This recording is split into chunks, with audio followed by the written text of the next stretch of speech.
faithful, what is good? Honestly, OnePiece.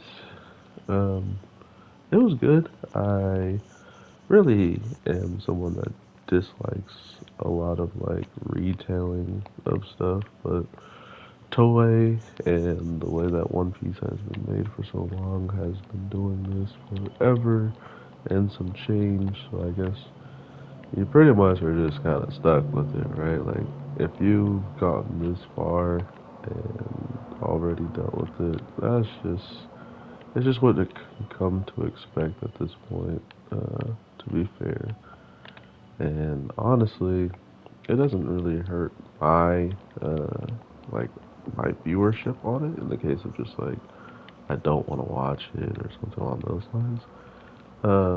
But it more or less just makes me understand why I was so critical of it towards a later time when I felt like the animation wasn't even there. It was like before Delphamingo and stuff like that. And I still felt like the animation wasn't all that hot to be like hyped over or to keep putting up with how much time you would be putting up to watch it all to like, kind of be caught up and understand everything in it.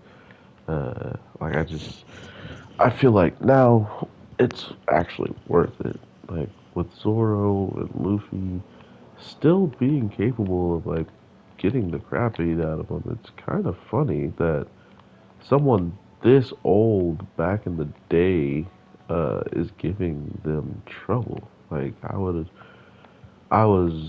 hearing a lot of memes about this back when it happened. Like I I even hopped on board because I hopped on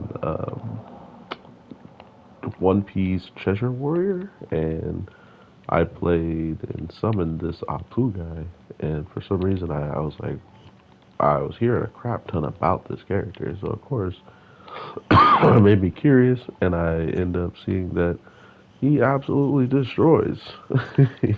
He could absolutely destroy you. Unfortunately, I don't know how they actually end up beating him, but with even Kid punching him in the face that we see, it isn't the end of him supposedly. So I'm actually not surprised that this is a huge, like damaging thing because right now Luffy and Zoro are supposed to be holding back. Like, not only are they supposed to be holding back, they're supposed to be running from any real types of threats. So, someone who, kid, who would, like actually team up with him to think he would be stronger, or he's teaming up with this person because he thinks it would benefit him. I don't think Apu was ever actually really all, like weak in general, right?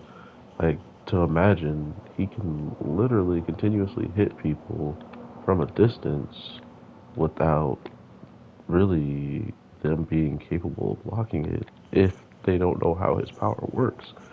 It's one of those powers that are really powerful until you probably figure out how it works, right? Like for instance, if you make enough, he's like you're in my range and stuff like that. So if you break that range, like, are you going to be affected by it anymore? Like, is that range the only reason why it's effective? So, he's already kind of giving you hints as into like, there's certain criteria he needs to meet before he can be in this position where he's literally rocking people, even like Luffy and Zoro, who can't even figure out what's going on and have to be saved by Kid, who got a super cheap shot at, right? Like, let's not act like he, came in and was announced himself. I mean, he kind of announced himself, but in the form of readying his best attack and just doing it afterwards. So I thought that was pretty interesting of how